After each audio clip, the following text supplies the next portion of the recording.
Okay, zdaj pa kar nadaljujemo z Urško. Ja. Jaz sem pač včeraj prišla pač po noči iz terena, tako da, kot je Maruša rekla, sem še vedno v tem traumatičnem vakuumu. Jaz nisem pripravila v bistvu nobene neke analize, nisem sploh prišla do tega zaenkrat, sploh pač tako, še malo tako umetno vzdržujem ta balonček, ker se mi zdi, pač se strinjam z Marušo, kar si rekla, da pač v tem trenutku meni analiza pomeni, da bi se res pač neka distanca, ki je tako pač smiselna in pač nujna pri neki analizi, ampak se mi trenutno zdi preveč boleča, ker se mi zdi, da sem preveč čustveno, osebno upletena v same dogajanja. Tako da v bistvu sploh ne vem, pač o čem naj bi govorila, nisem pripravljena. Mislim, da meni zdaj pač teče tretji teden, odkar sem bila na terenu oziroma pač na mejah, na različnih lokacijah, kjer se pač so žarišča. Meni je bilo v bistvu zanimivo spremljanje različnosti vsakega tega terena, vsake te lokacije, različnosti delovanja samih in NGO-jev, in policije, in pač aktivistov, prostovoljcev, do pač čisto različnih nekih lastnih občutkov, nemoči, moči, opolnomočenja, frustracij.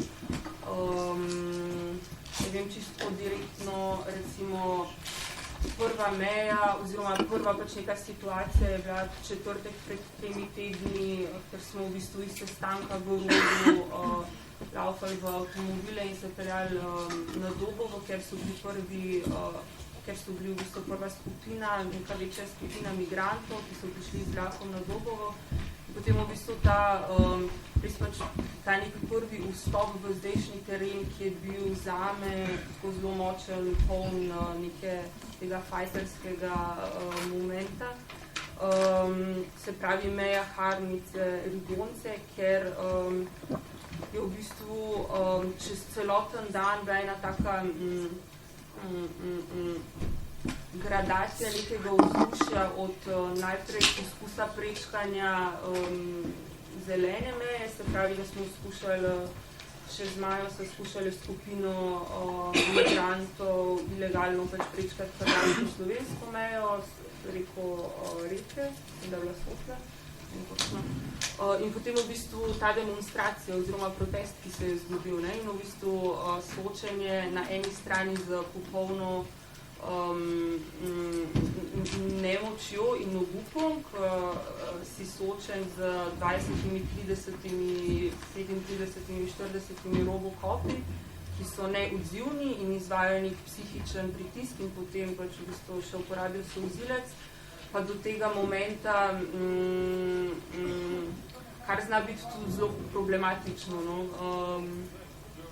Nisem še tam, da bi tako neke vlažne analize, ampak tega občutka enosti in povezanosti z migranti in pač zahtevanju odprtja meja in zahtevanju v bistvu nekih osnovnih pravic. In potem v bistvu čist, nekako sem pričakovala, da vsakeč, ko bom prišla do meje, vsakeč, ko bom v neki taki situaciji, da bo zopet ponovno pač tam ta občutek, da se da nekaj spremeniti na Rigoncah, se recimo s protestom se je doseglo, da se je odprla saj hrvaška stran meja. In je bila v bistvu potem ta trodnevna frustracija čakanja v bistvu pred slovensko policijo. In v bistvu potem se mi zdi, da se je tudi moja pozicija če dalje bolj stapljala v pozicijo neke humanitarke. Medtem, ko sem na Rigoncah se, ne vem, kričala na policijo, sem pač, ne vem, če sem jih zares provocirala, ampak to, da sem pač reagirala na njihove provokacije. In potem v bistvu do zdaj, či zadnje izkušnje včeraj na hrvaško-mađarski meji v Botovem, ker sem v bistvu preživela 3 dni z družino, ki bi v bistvu po, pač tako kot je Mladen rekel, ima čist nek apolitičen statement oziroma nek apolitičen način življenja in da se v bistvu ta družina mene, Tanja in Juleta pač 3 dni gostila in smo v bistvu skupaj z to mamo, ki je neka zanimiva mešanica Saj babe in angelov in Device Marije v bistvu prevzela pobudo v tej vasi in je v bistvu iz celotne Hrvaške zbirala neke donacije in v bistvu potem, kar se je pa zanimivo zgodilo, je to, da recimo vloga Rdečega križa, kjer je na vseh mejah, če pač je popolnoma fejlo, je pa Saj prišel z veliko zakasnitvijo. Pač to, da je recimo Rdeči križ njo kontaktiral, da je potem ona distribuirala njihove pač naborke. Tako da mi je bila ful v bistvu zanimiva ena ta časovnica nekega izvajanja pritiska na policijo in potem v bistvu 3 tedne kasneje mene v svetlečem jopiču, ko delim vodo in pač sendviče, ne. Ne vem, kaj bi zares pač, ful mi je, ja, ne vem pač tako. Ne moram zares dajati nekih blaznih, ne vem točno, kaj bi zares tako. Malo mi je hecen, ampak ne zares. Utrujena si malo. Zelo sem utrujena, ja. Mislim, da še kar tako 3 tedne na mejah si. Umetno vzdržujem ta balonček, da in treba. Ne vem, da reči. Srbsko v Hrvaški ne. Ja. Aha. Pa, tako se mi zdi, da je situacija, bolj se gre na južne meje, bolje, večje kaos, no? Ampak se mi zdi, da je ta kaos treba videti tudi kot neko dobro točko, zato ker znotraj kaosa se da v bistvu marsikaj zaubiti ali pa nekako lažje doseči. Ena stvar je bila to, da sem bila ful presenečena in pač nisem verjela, da bo prišlo do tega, da bom tako mirno in mogoče tudi z nasmeškom se pogovarjala s policijo, kar se je pač na tej meji zgodilo. Se mi zdi, da so bili delovali mogoče malo tudi sebe in ne samo iz nekih pač navodil nadrejenih. Ampak se mi tudi, v bistvu se mi je točno na tej meji sem dosti razmišljala o neki avtonomiji migracij, o čemer se mi zdi, da se malo pozabi razmišljati in govoriti. Ta neka situacija, poimenovana begunska kriza, je v bistvu ful pospešila pot ljudi, ne. Pač ljudje so pač migrirali že veliko pred to krizo, ne. In to, kar se zdaj dogaja, je sicer pač, ja, je super na nek način, da v bistvu oseba iz Turčije rabi povprečno 4-5 dni, da pride mogoče do Avstrije, Nemčije, ne. Medtem, ko se v bistvu ogromno zgubi tukaj na neki avtonomiji samih ljudi, ne. Zdaj, lahko bi rekla, da sem videla en del poti, se pravi od srbsko-hrvaške meje pa do avstrijsko-slovenske meje, kako poteka in v bistvu gre za eno meni zelo obupno in zelo pač težko prebavljivo situacijo, ne. Da gre za, da v bistvu greš skoraj za direktno linijo ljudi, ki stojijo po 2 in 2 in potem na neki točki vstopajo na vlake, brez da bi videli, kam grejo, brez kakršnih kolih informacij in potem stopajo dol na nekih postajah, ne da bi vedeli, v kateri državi so, v katerem mestu so. Ne vejo, kam bodo šli naprej, če bodo šli naprej, bo policija spremljala, mislim, se mi zdi, da ne vem, no, pač to se mi zdi, da je potreben en ful velik razmislek, kaj pomeni pač takšna regulacija. Res je, da recimo jim je zdaj omogočen prevoz in da jim vseh teh tisočev kilometrov ni potrebno več prehoditi v celoti, ampak po drugi strani v bistvu je oseba povsem dehumanizirana, ne.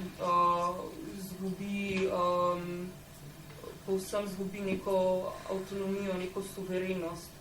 Sej pač zavedam se, da pač tudi jaz malo padam v ta nek viktimizacijski diskurs, ne, pač sej niso sam tako slepo ubogajo, ampak kljub temu so v bistvu delali z ljudmi kot z neko maso živali ali pa zgolj na ravni neke statistike, je pa v bistvu obupno.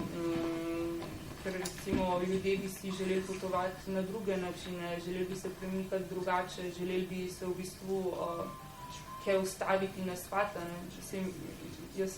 Dosti sem se pogovarjala, kje je oseba, ki potuje že 5. dan, kje je šla na stranišče, kje se je stuširala, kje je spala, če je spala, kdaj si pač ženske zamenjajo menstrualne vložke, kdaj so dojenčki previti, kdaj se poje to po obrok, zato ker se je izkazalo, da pač deljenje tople hrane ni zaželeno zaradi prevelikega luksuza ali pa vprašljivega higienskega standarda.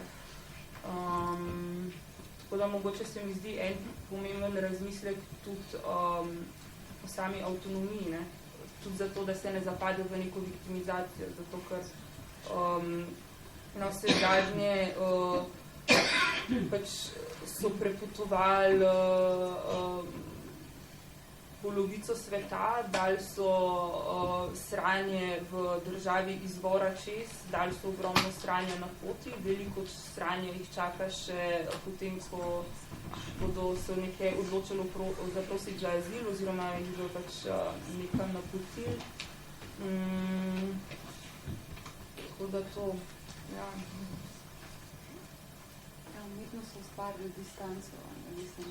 Zdaj, govor o skupnem boju je pač ful težek, ker dejansko pač je stik ful otežen in pač, ne, so jih nekako izolirali. Tudi v medijih se več kaj dosti govori o tem. Torej, recimo, dosti pač tudi mej, ki so točk na mej, ki so odprte, a ne, so v bistvu, kar sem opazila v zadnjih pač teh tednih, je to, da pač po eni strani se situacija malo normalizira, po drugi strani pa v bistvu so se stvari začele dogajati bolj inkognito, ne, se pravi, več ljudi spuščajo, oziroma pač so prevozi načrtovani na tak način, da se ljudi spušča čez preko noči, ne, ali pa, ampak kljub temu, no, je pač ta moment, ki je meni blazno nerazumljiv, ne.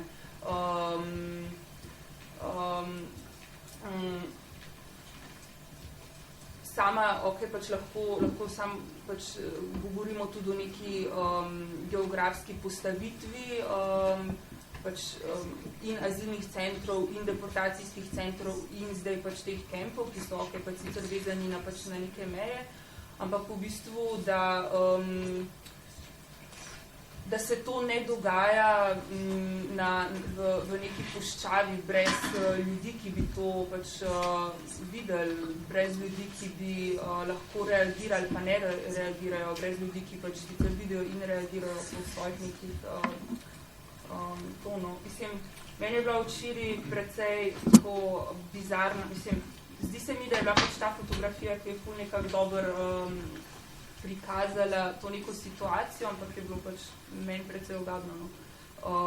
V Botovem policija spušča, hrvaška in madžarska policija, sta pač nek dogovor, kljub nekem uradnem statementu, da so madžarske meje zaprte, jih vseeno policija pospremi, kjer potem ljudje ilegalno prečkajo mejo. In kako to zgleda?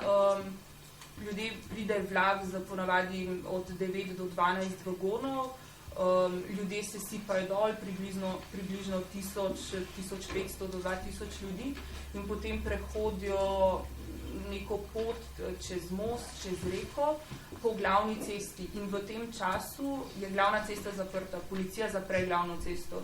In potem se vzpostavi pač kolona vozil, kolona ljudi, in pač točno včeraj pač ta situacija, cesta je zaprta, masa tisočih ljudi krene iz glavne ceste v nek gozd, mrači se že počasi in potem v bistvu zraven stoji še neka novinarska ekipa in pač spremlja, pač snema, vsi ti lokalci oziroma ljudje v avtomobilih, ki so pač stali v tej koloni, stopijo ven in gledajo te ljudi, ne. In potem pač je tam policija, ki gleda te ljudi in se dere na njih, ne, pač pejte hitreje, potem je tam novinarska ekipa, ki stoji in gleda pač te ljudi in skuša ujeti čim bolj neke dramatične momente in potem ja, policija, novinari in pač lokalci, ne, ki stojijo tam in pač gledajo in najprej so pač tako, zakaj moramo zdaj mi stati, ne, pač moram se peljati v kino ali pa zdaj bom zamudil, ne vem, kosilo domov, ne, zaradi tega zastoja.